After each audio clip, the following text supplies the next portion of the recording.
All right, welcome back. Katy McKinney, founder and head of school for Lafayette Academy in Lake St. Louis, Missouri. Gosh, I think it was 2012, 2013.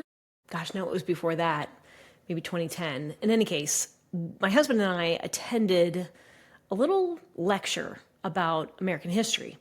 And we both were like, oh, this will be interesting.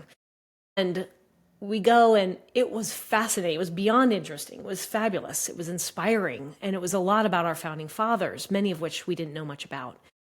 And at the end, a couple things happened. One, I looked to my husband, I'm like, did you know any of this? And he's like, no. And I'm thinking, where in my education did I not get this history, this amazing, rich, inspiring history? And then on the heels of that, I was thinking, at that point we had 2 children, and I'm thinking, gosh, I want our children to know this. That kind of helped spurred on homeschooling to make sure that they would know this. And then actually it was on our 3rd child before he arrived on the scene, as he was in the incubator, I like to say, the idea came was, let's name him after one of our founding fathers. And so, Harrison was one of the signers of the Declaration of Independence, so his middle name is Harrison. And then his first name is Paine, after Thomas Paine. So our 3rd son kind of got the brunt of our newfound love with history. But all that to say, that really took our homeschooling in a wonderful new world, and we were able to dive in. Our first lesson was on the ancients, the Romans, the Greeks and the Romans, and we just had a ball. Anyway. Now that we fast forward now to our school, history is right up there with literacy and mathematics in terms of its level of importance. Everything, I will say, in a liberal arts education is important. Everything has its place, and it not only has a place, it is steeped in importance. Okay, all that to say, history is taught every day. In kindergarten, in 1st grade, 3rd grade, wherever, all the way up to 12th grade, it's taught every single day. It gets ample time. Our kindergarten focuses on American symbols. The eagle, we go through every president on Mount Rushmore. We talk about, the eagle on the coins and what that represents. We hit Abraham Lincoln, some of our, transformative leaders of our country. In any case, then when they hit 1st grade, they jump deep into history. We talk about the 3 pillars of religion with Judaism, Christianity, and Islam. Those really, help form a lot of what happens in history, of course, and it defines culture. And so they need to know those 3 pillars. But that starts in 1st grade, and then it sets the stage. And then every year, every year through 1st grade through 6th grade, they get about 2 months or 8 weeks of a sliver of American history. So it's kind of world history, and then the last 2 months is something American focused. And then in 7th and 8th grade, we spend just 2 solid years on American history, from basically the Pilgrims all the way through modern time. And then in high school, now we kind of segment down, and we focus just one whole year on the ancients for freshman year. The medieval time period is then sophomore year, and then junior and senior year getting more into the modern history section. But okay, why? Why do we spend so much time on history? Allows our citizens, our students, to become more informed citizens. Obviously, if they know history, if they know why things happened, they have better context, they are now enabled to make better decisions.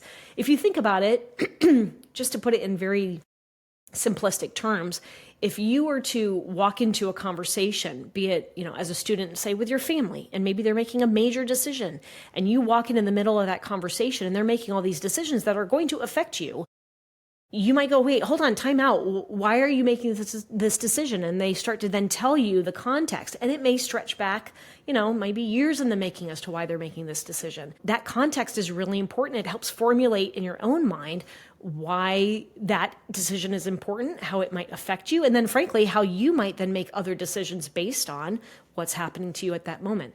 Well, that's the same with this history. We need to know what happened 2,500 years ago, because some of those decisions that they made, a lot of them were best practices to help bring out the best in humanity.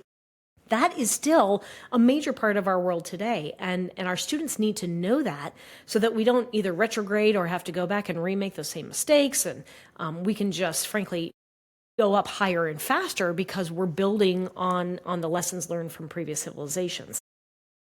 It also allows our children to appreciate our culture, our Western tradition. So how do we do that? We obviously teach it through our books and everything, but really one of my most favorite ways of teaching history is through the field trips that we take. This started in homeschooling. Like I mentioned, that we started teaching our children about the Romans, the Greeks and the Romans, and it came to me as we were homeschooling, wouldn't it be fun if we could take our kids to Rome? So as we were talking about that with some of our family members, they got excited and they said, yes, let's do this. So we made it a family affair. We spent a week in Rome, went down to Pompeii. But what we did was we spent about 8 weeks prior to that studying everything. So when you got there, I mean, it just came to life. It was awesome. Another time in homeschooling, and this is all going to come back to our school, but another time in homeschooling, we studied everything to do with the Revolutionary War. And then we took our kids, and at that time they were much younger. We took them to Independence Hall. We took them to Trenton, New Jersey, where the Hessians and the Patriots fought on Christmas Eve. That's a whole nother story.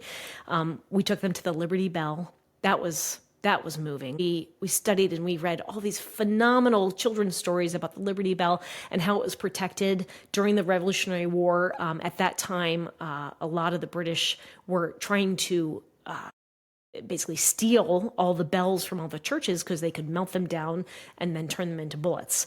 So it was incredibly important that the Patriots protect these bells. Well, the Liberty Bell was one that was very highly coveted and sought after. And the way they protected it and hid it, and it's just such a fascinating story. Anyway, we go to the Liberty Bell. It gives me goosebumps even just talking about it. We go to the Liberty Bell, and it's the way they structured it. It's this big, long hall, and the Liberty Bell's at the end of the hall, but you can't see it as you're walking towards it. They have all these little informational, like museum kiosks in front of it. So you kind of have to weave your way like a snake kind of going through. And so we're reading everything about it, and we come up to the Liberty Bell. And at the time, I guess my kids were like 8 and 6 and 2. And they come upon it, and it was very moving, but they see it and their jaws drop and they go, "Is that it?" And I said, "Yes, that's it." And they looked at the bell and they looked at me.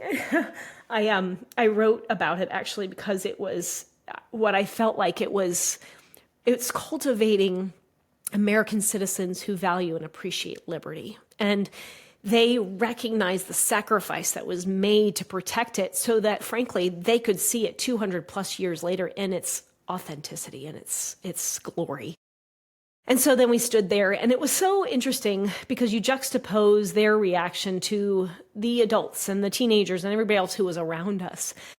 And they were just kind of like, "Oh, that's the Liberty Bell. Great. Good to see it." You know, they had no idea the history behind it. And our kids did, because they had the knowledge. They had studied the history. And so we, of course, took a beautiful picture. It turned out to be our Christmas card that year. It hit me as a parent, like, that's the importance of history. That's knowing and appreciating and valuing, and then they can go and protect it moving forward. It was very wonderful. And we've had many moments like that. Now we do this. Okay, so come full circle.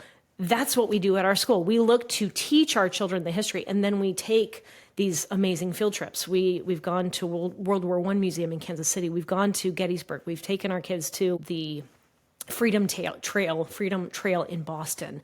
There's just so many little stories I could tell you, but when these kids study it, and then when they go and see it, their appreciation skyrockets. And the beautiful part is we bring our parents along with us on these journeys, and the parents get to witness, though they may not have gotten through the whole academic journey that their child has gone through, they get to witness their child's aha moments. And that unifies the family. It strengthens the family. It strengthens our country. And this is how we're fighting for our country. This is how I'm fighting for my country. It's an active thing, and I believe it's a responsibility for each one of us to do what we can to support the preservation of this republic through our active sense of self-governance. And part of that is learning your history, and then going and protecting it, defending it, and loving it.